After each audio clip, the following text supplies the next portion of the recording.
ಯಜಮಾನ್ರು ಇದ್ದಾರಾ? ಇದ್ದಾರೆ, ಒಳಗೆ ಕೂತಿದ್ದಾರೆ.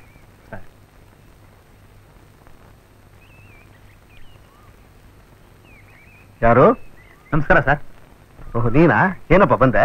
ಲಾಯರ್ ಸಾಹೇಬ್ರು ನೋಡೋಣ ಅಂತ. ಅವ್ರಿಗೆ ಮೈಲ್ ಹುಷಾರಿಲ್ಲ. ಏನಾಗಿದೆ ಸರ್? ಏನಿಲ್ಲ, ಮೈಲ್ಡ್ ಹಾರ್ಟ್ ಅಟ್ಯಾಕು, ರೆಸ್ಟ್ ಊರಿಗೆ ಹೋಗಿದ್ದಾರೆ. ಏನ್ ಸಮಾಚಾರ? ಅದು ಒಂದು ಕೇಸು. ಏನ್ ಕೇಸು? ಅದು ಅವ್ರ ಹತ್ರನೇ ಮಾತಾಡ್ತೀನಿ ಸರ್. ಅವ್ರು ಬಂದ್ಮೇಲೆ ಬರ್ತೀನಿ. ಬರಲ್ಲ ಸರ್? ರಾಮು. ಏನ್ ಸರ್? ಅವತ್ತು ನಿನ್ ಮದುವೆಗೆ ಒಬ್ರು ಮಗು ಎತ್ಕೊಂಡು ಆಕೆ ಅವ್ರ ತಾಯಿ ಅವ್ರು ನಿನ್ ಚೆನ್ನಾಗ್ ಗೊತ್ತಾ? ನಿನ್ ಸಂಬಂಧನಾ?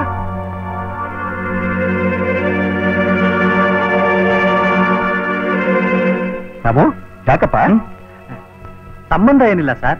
ಮದುವೆ ಮನೇಲಿ ಓಡಾಡಕ್ಕೆ ಹೆಂಗಸ್ ಯಾರು ಇರ್ಲಿಲ್ಲ, ಅದಕ್ಕೆ ಬರೀ ಹೇಳಿದ್ದೆ. ಅಷ್ಟೇನಾ? ಯಾಕೆ ಸರ್? ಅವರು ನಿಮಗೇನಾದ್ರು ಸಂಬಂಧನಾ? ಸಂಬಂಧ ಏನಿಲ್ಲ, ಪರಿಚಯ. ಯಾಕೆ ಕೇಳ್ತಾ ಇದ್ದೀನಿ ಅಂದ್ರೆ, ಅವ್ರನ್ನ ಮೊದಲನೇ ಸಾರಿ ನೋಡಿದ್ ನಿಮ್ ಮಗನ ಆಫೀಸ್ನಲ್ಲೇ, ಅದಕ್ಕೆ ಕೇಳಿದೆ. ನನ್ ಮಗನ ಆಫೀಸಿಗೆ ಬಂದಿದ್ಲ ಅವಳು? ಅವ್ರು ಎಲ್ಲಿದ್ದಾರೆ ಅಂತ ನಿನ್ಗೇನಾದ್ರು ಗೊತ್ತಾ? ನನಗೂ ಸರಿಯಾಗಿ ಗೊತ್ತಿಲ್ಲ ಸರ್. ಇತ್ತೀಚೆಗೆ ಮನೆ ಬದಲಾಯಿಸಿದ್ದಾರೆ. ಕೊಡಿ ಇಲ್ಲಿ. ಈ ಜಾಗದಲ್ಲಿ ಪ್ರತಿ ಶನಿವಾರ ಸಿಗ್ತಾರೆ ಸರ್. ನಾನು ಬರ್ತೀನಿ ಸರ್.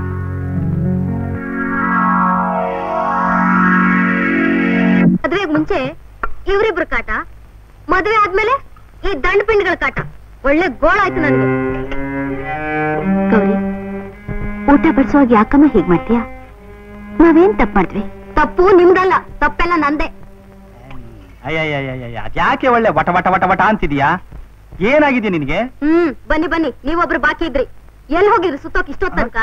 ಅಯ್ಯಯ್ಯ, ಅದ್ಯಾಕೆ ಹಿಂಗಾಡ್ತಿ? ಇವತ್ತು ನಿಮ್ಮ ಅಪ್ಪ ಬಂದಿದ್ನಾ? ಈ ಹೀನ್ ಸುಳಿ ಮನೆಗೆ ನಮ್ಮ ಅಪ್ಪ ಯಾಕೆ ಬರ್ತಾನೆ?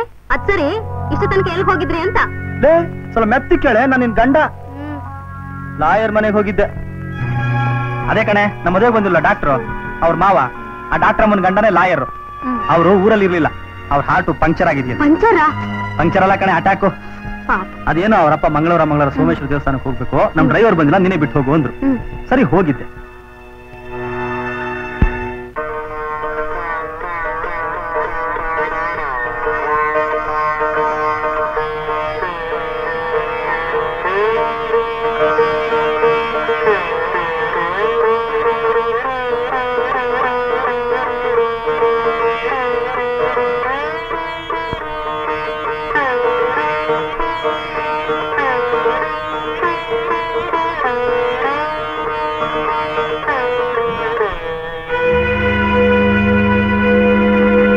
ಲಕ್ಷ್ಮಿ, ಏನಂದ್ರೆ ನನ್ ಮಗ ನಿಮ್ಮ ಹತ್ರ ಬಂದಿದ್ನಾ? ಏನಾದ್ರೂ ಮಾತಾಡದ್ನಾ? ಲಕ್ಷ್ಮಿ, ನಿನಗೆ ಮಂಗಳ ಒಬ್ಳೆ ಅಲ್ವಾ ಮಗಳಿದ್ದದ್ದು? ಮಗನೂ ಇದ್ದಾನ? ಮಗನೂ ಇದ್ದಾನೆ, ಮಗಳೂ ಇದ್ದಾಳೆ, ಗಂಡನೂ ಇದ್ದ.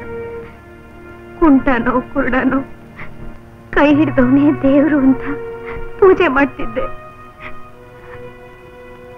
ಆದ್ರೆ ಲಕ್ಷ್ಮಿ, ಲಕ್ಷ್ಮಿ, ಏನ್ರಿ, ಏನ್ ಹುಡುಕ್ತಿದ್ದೀರಾ? ಕಾಸಿದ್ರೆ ಕೊಡೆ. ಕಾಸ್ ಬೇಕಾ? ನೀವೇನ್ ಉಳಿಸಿದ್ದೀರಾ? ಈ ಜೀವ ಒಂದು ಬಿಟ್ಟು, ಇದೊಂದನ್ ಬಿಟ್ಟು. ನಾನೇ ನಿನ್ನ ಎದುರುಗಡೆ ಇರ್ಬೇಕಾದ್ರೆ ಅದನ್ಯಾಕೆ ಬೇಕು? ಅದನ್ನ ಬಿಚ್ಕೊಡೆ, ಬಿಚ್ಕೊಡೆ, ಬಿಚ್ಚೆ, ಬಿಚ್ಕೊಡೆ. ನಮ್ಮಿಬ್ರ ಸಂಬಂಧಕ್ಕೆ ಉಳಿದಿರೋದು ಇದೊಂದೇ, ಇದನ್ ಮಾತ್ರ ಕೇಳ್ಬೇಡಿ. ಗುಂಡ್ಕಲ್ನಂಗ್ ನಾನೇ ನಿನ್ನ ಎದುರುಗಡೆ ಇರ್ಬೇಕಾದ್ರೆ ಆ ತಾಳಿ ನಿನ್ ಕುತ್ತಿಗೆಗೆ ಭಾರ ಯಾಕೆ? ಯಾಕೆ ಬೇಕು? ಕೊಡೆ, ಕೊಡೆ, ಕೊಡೆ ಅಂದ್ರೆ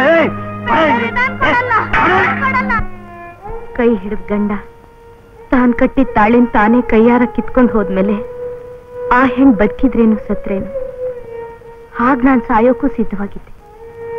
ಆದ್ರೆ ನಾನ್ ಸಾಯೋಕ್ ಅಡ್ಡಿಯಾಗಿದ್ದೋರು ಏನು ಅರಿದ ನನ್ನ 2 ಮಕ್ಕಳು. ಅವ್ರ ಭವಿಷ್ಯನಾದ್ರೂ ಚೆನ್ನಾಗಿರ್ಲಿ ಅಂತ, ಆ ಕುಡುಕ್ ಗಂಡ ನೆರಳು ಬೇಡ ಅಂತ ಮಕ್ಕಳನ್ನ ಕಟ್ಕೊಂಡು ಆ ಊರ್ ಬಿಟ್ಟು ಊರೂರಲ್ದೆ ಒಂದು ಜಾತ್ರೆಯಲ್ಲಿ ನನ್ನ ಮಗನ್ ಕಳ್ಕೊಂಡೆ. ಎಷ್ಟು ಹುಡುಕಿದ್ರೂ ಸಿಗ್ಲಿಲ್ಲ. ಇರೋ ಒಬ್ಬ ಮಗಳನ್ನಾದ್ರೂ ಸುಖವಾಗಿ ಸಾಕೋಣ ಅಂತ ನಿರ್ಧರಿಸಿದೆ. ಆದ್ರೆ ಅವಳ ಹೊಟ್ಟೆಗೊಂದು ಕೂಳು ಹಾಕ್ಲಾರ ಸ್ಥಿತಿ. ಕಂಡವ್ರ ಕೈಕಾಲು ಹಿಡ್ದೆ ಯಾರು ಅನ್ನ ಹಾಕ್ಲಿಲ್ಲ. ಕೊನೆಗೂ ಪುಣ್ಯಾತ್ಮ ಅನ್ನ ಹಾಕಿ ನನ್ ಮಗಳ ಪ್ರಾಣ ಕಾಪಾಡ್ದ.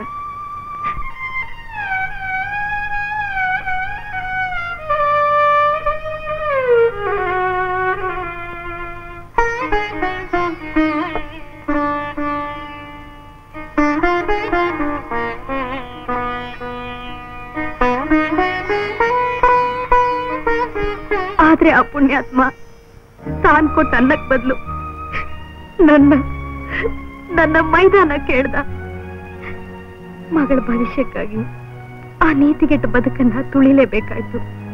ಮಗಳು ಬೆಳೆದು ದೊಡ್ಡವಳಾದಾಗ ಅವಳಿಗೊಂದು ಮದುವೆ ಮಾಡಿ ನೆಮ್ಮದಿಯಾಗಿರೋಣ ಅಂತಿದ್ದೆ. ಲಕ್ಷ್ಮಿ, ನಿನ್ ಮಗಳು ಮದುವೆ ಮಾಡ್ಬೇಕು, ಅವಳು ಸುಖವಾಗಿರ್ಬೇಕು, ಸಂತೋಷವಾಗಿರ್ಬೇಕು, ನೆಮ್ಮದಿಯಾಗಿರ್ಬೇಕು ಅಂತ ಏನೇನೋ ಆಸೆ ಇಟ್ಕೊಂಡಿದೀಯ. ಆದ್ರೆ ಈ ಮದುವೆಯಿಂದ ಯಾರಿಗೂ ನೆಮ್ಮದಿ ಸಿಗೋಲ್ಲ. ಅದಕ್ಕೆ ಬದಲು ಸಮಸ್ಯೆಗಳು ಹೆಚ್ಚಾಗ್ತಾ ಹೋಗುತ್ತೆ. ಲಕ್ಷ್ಮಿ, ಕಾರಣಾಂತರಗಳಿಂದ ಒಂದು ಚಿಕ್ಕ ಮಗುವನ್ನು ಕಟ್ಕೊಂಡು ಒಂದು ತನ್ನಕ್ಕಾಗಿ ನೀನ್ ದಾರಿ ತಪ್ಪಬೇಕಾಯ್ತು, ನಡತೆ ಕೆಡಬೇಕಾಯ್ತು. ಪೊಲೀಸ್ನವ್ರು ನೀನ್ ಹಿಡ್ಕೊಂಡು ಬಂದು ನಿನ್ ಮೇಲೆ ಕೇಸ್ ಹಾಕಿದಾಗ ನಾನೇ ನಿನ್ನ ಪರಿಸ್ಥಿತಿ ನೋಡ್ಲಾರ್ದೆ ನಿನ್ ಶಿಕ್ಷೆ ಕಡಿಮೆ ಮಾಡಿದೆ. ಆ ಕನಿಕರದಿಂದ ಸಹಾಯನೂ ಮಾಡ್ತಾ ಬಂದೆ. ಆದ್ರೆ ನಿನ್ನ ಮಗಳು ನನ್ನ ಮನೆ ಸೊಸೆಯಾಗಿ ಬರೋದು ನನ್ನ ಮನಸ್ಸಾಕ್ಷಿ ಒಪ್ತಾ ಇಲ್ಲ. ನಿನ್ನ ನೀತಿಗೆಟ್ಟ ಬದುಕು ನಿನ್ನ ಮಗಳ ಜೀವನ ಹಾಳು ಮಾಡೋದು ಬೇಡ. ಇದನ್ನ ಯಾರು ಬಹಿರಂಗ ಪಡಿಸೋದು ಬೇಡ. ನಮ್ಮಿಬ್ಬರಲ್ಲೇ ರಹಸ್ಯವಾಗಿದೆ. ಆದ್ರೆ ನನ್ನ ಮಗನ ಕಣ್ಣಿಗೆ ನೀನು ನಿನ್ನ ಮಗಳು ಮತ್ತೆ ಕಾಣಿಸ್ಕೊ ನೋಡು. ನಿನ್ನ ಮಗಳಿಗೆ ಬೇರೊಂದು ಗಂಡು ಗೊತ್ತು ಮಾಡಿ ಮದುವೆ ಮಾಡು. ತಗೋಣ. ಅವರಿಬ್ರು ಮದುವೆಗೆ ಮುಂಚೆ ಮುಂದುವರೆದಿದ್ರು. ನನ್ನ ಮಗಳು ಗರ್ಭಿಣಿ ಆಗಿದ್ಲು. ಈ ವಿಷಯ ನನಗ್ ತಿಳಿಯೋಕ್ ಮುಂಚೆ ಕಾಲ ಮೀರೋಗಿತ್ತು. ನಿಮ್ ಮಗನಿಗೆ ಬೇರೆ ಮದುವೆ ಆಗೋಗಿತ್ತು. ಏನ್ ಹೇಳ್ತಾ ಇದೆಯಾ ಲಕ್ಷ್ಮಿ? ನಿಮ್ ಮಗನ್ ಮಗುಗೆ ಮಂಗಳ ತಾಯಿ, ನಾನು ಅಜ್ಜಿ, ನೀವು ತಾತ. ನೋಡಿ, ನಾವು ನೆನೆಸೋದೇ ಒಂದು, ಆದ್ರೆ ನಡೆಯೋದೇ ಒಂದು. ನಿಮ್ಮನ್ನ ಮದ್ವೆ ಮನೇಲಿ ನೋಡಿದಾಗ ಈ ಊರೇ ಬಿಟ್ಟು ಹೊರಟೋಗ್ಬೇಕು ಅಂತ ನಿರ್ಧರಿಸಿದೆ. ಕೇವಲ ವಿಶ್ವಾಸಕ್ಕಾಗಿ ಅಕ್ಷತೆ ಹಾಕಿ ಆಶೀರ್ವಾದ ಮಾಡಿ ಅಂತ ಕರೆದಿದ್ದ. ಆವತ್ತು ಅವನ್ ನನ್ನ ಮಗ ಅಂತ ತಿಳಿದಿರ್ಲಿಲ್ಲ. ಆದ್ರೆ ಅವನೇ ನನ್ನ ಮಗ ಅಂತ ತಿಳಿದ ಮೇಲೆ ಕಳೆದೋದ್ ನನ್ನ ಮಗ ಸಿಕ್ಕದ ಅಂತ ಸಂತೋಷ ಪಡ್ಲು. ಇಲ್ಲ, ನನ್ನ ಮಗಳು ಬಾಳು ಹೇಗಾಯ್ತಲ್ಲ ಅಂತ ದುಃಖ ಪಡ್ಲು. ಏನು? ಆ ಟ್ಯಾಕ್ಸಿ ಡ್ರೈವರ್ ರಾಮು ನಿನ್ನ ಮಗನ? ಹೌದು, ಅವನೇ ನನ್ನ ಮಗ. ನಿಮಿಷ ನಿಮಿಷಕ್ಕೂ ಕೇಳ್ತಾನೆ ಇರ್ತಾನೆ ನನ್ನ ಭಾವ ಯಾರು ಅಂತ. ಹೇಳೋ ಹಾಗಿಲ್ಲ, ಬಿಡೋ ಹಾಗಿಲ್ಲ. ಹೇಳಿದ್ರೆ ನಿಮ್ಮ ವಂಶದ ಗೌರವಕ್ಕೆ ಧಕ್ಕೆ ಬರುತ್ತೆ. ಹೇಳದೇ ಇದ್ರೆ ತನ್ನ ತಾಯಿ ಅಕ್ಕ ಶೀಲೆಗೆಟ್ಟವರು ಅಂತ ತಿಳ್ಕೊತಾನೆ.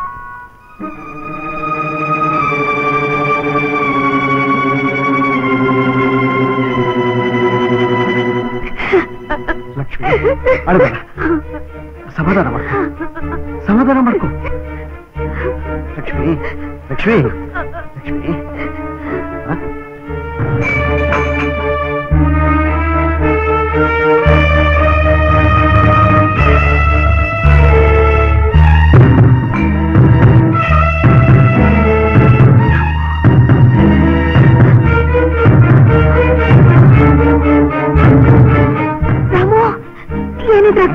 ರಾಮು, ಅಮ್ಮ, ಅಮ್ಮ ಅನ್ನೋ ಪದಕ್ಕೆ ಅವಮಾನ ಮಾಡ್ಬಿಟ್ಟಿಯಲ್ಲಮ್ಮ. ತಾಯಿ ಅನ್ನೋ ತೆರೆ ತೆಗೆದ್ಬಿಟ್ರೆ ಏನ್ ನೀನು? ಬೇಡ ರಾಮು. ನನಗೆ ಉಪದೇಶ ಮಾಡೋ ಯೋಗ್ಯತೆ ನಿನಗಿಲ್ಲ. ರಾಮು, ನಾನು ನಿನಗೆ ಉಪದೇಶ ಮಾಡ್ತಾ ಇದ್ದೆ. ನೀನ್ ಆವೇಶದಲ್ಲಿ ಪರಿಸ್ಥಿತಿನ ಅರ್ಥ ಮಾಡ್ಕೋತಾ ಇಲ್ಲ. ಇನ್ನೇನು ಅರ್ಥ ಆಗ್ಬೇಕಾಗಿದೆ? ಕಣ್ಣಾರ ಕಂಡಿದ್ದೀನಿ, ಕಿವಿಯಾರ ಕೇಳಿದ್ದೀನಿ. ನನಗರ್ಥ ಆಗಿದ್ದೊಂದೇ, ನಿನ್ನಂಥ ಪಾಪಿನ ಬದುಕಿರಬಾರ್ದು. ಬೇಡಪ್ಪ, ಬೇಡ, ಬೇಡಪ್ಪ ರಾಮು, ಬೇಡ, ಬೇಡ.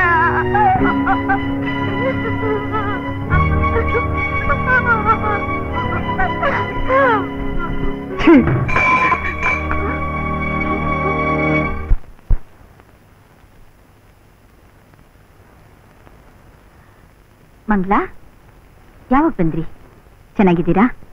ಡಾಕ್ಟರ್, ನೀವ್ ಯಾವಾಗ ಬಂದ್ರಿ? ನೀವೆಲ್ಲ ಚೆನ್ನಾಗಿದ್ದೀರಾ? ನಾನ್ ಕೇಳಿದ ಪ್ರಶ್ನೆನ ನನ್ನೇ ಕೇಳ್ತೀರಲ್ಲ. ಕೇಳೋ ಕಾಲ ಕೇಳ್ಬಿಡ್ಬೇಕು, ಹೇಳೋ ಕಾಲ ಬಂದಾಗ ಹೇಳ್ಬಿಡ್ಬೇಕು. ಅಕ್ಕ ಅಕ್ಕ, ನಾನ್ ಯಾರು ಅಂತ ನಿಮಗ್ ಗೊತ್ತಿದ್ರು ಗೊತ್ತಿಲ್ದಾಗ ನಡ್ಸಿದ್ರಿ. ನಿಮ್ ಹೆಸರಿಗೆ ತಕ್ಕ ಹಾಗೆ ವಾತ್ಸಲ್ಯದಿಂದ ನೋಡಿದ್ರಿ. ಮಂಗ್ಲಾ ಅಕ್ಕ,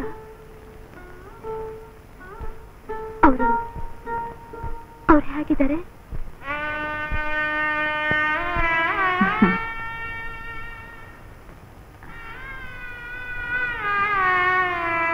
ಚೆನ್ನಾಗಿದ್ದಾರೆ ಮಂಗ್ಲಾ. ಅಕ್ಕ, ನನ್ನ ಅವರ ಸಂಬಂಧ ನಿಮಗ್ ತಿಳಿದೋಯ್ತಲ್ಲ ಅನ್ನೋ ಚಿಂತೆನೆ ಅವ್ರನ್ನ ಚಿತಿಯಾಗಿ ಸುಡ್ತಾ ಇದೆ. ಅವ್ರು ನೆಮ್ಮದಿಯಾಗಿರ್ಬೇಕು, ಸುಖವಾಗಿರ್ಬೇಕು, ಆನಂದವಾಗಿರ್ಬೇಕು. ಅದೇ ಅದೇ ನನ್ನ ಆಸೆ. ಅದು ನಿಮ್ಮಿಂದಾನೇ ಸಾಧ್ಯ. ಅಕ್ಕ, ನಡೆದಿದ್ದೆಲ್ಲ ಕನಸು ಅಂತ ಭಾವಿಸಿ ದಯವಿಟ್ಟು ಮರ್ತ್ಬಿಡಿ. ಅವತ್ ಫೀಸ್ ತಗೊಳ್ದೆ ನಾನ್ ಕೇಳ್ದಾಗ ಕೊಡು ಅಂದ್ರಿ. ನನ್ ಮಗುನೇ ನಿಮ್ ಫೀಸ ಕೇಳಿ ಕೊಡಕ್ ತಯಾರಾಗಿದ್ದೀನಿ. ಆದ್ರೆ ನಾನ್ ಕೇಳೋ ಫೀಸ್ನ ದಯವಿಟ್ಟು ಕೊಡ್ತೀನಿ ಅಂತ ಭಾಷೆ ಕೊಡಿ. ಮಂಗ್ಲಾ ಅಕ್ಕ, ಅವ್ರು ಬರೀತಾ ಇರೋ ಕಥೆ ಮುಕ್ತಾಯ ದುರಂತವಾಗೋದ್ ಬೇಡ, ಸುಖಾಂತವಾಗ್ಲಿ. ಅದೇ ನನ್ ಫೀಸು. ಕೊಡಿ. ಮಂಗ್ಲಾ, ತ್ಯಾಗ ಅಂದ್ರೆ ಕೊಡೋದು ಮಾತ್ರ ಅಲ್ಲ, ಕೊಟ್ಟು ತಗೊಳ್ಳೋದೇ ತ್ಯಾಗ. ಅಕ್ಕ, ಏನ್ ಬೇಕಾದ್ರೂ ಕೇಳಿ ಕೊಡ್ತೀನಿ. ನನ್ನ ಆಸೆ ನೆರವೇರಿಸೋದಾದ್ರೆ ನನ್ ಪ್ರಾಣ ಬೇಕಾದ್ರೂ ಕೊಡ್ತೀನಿ.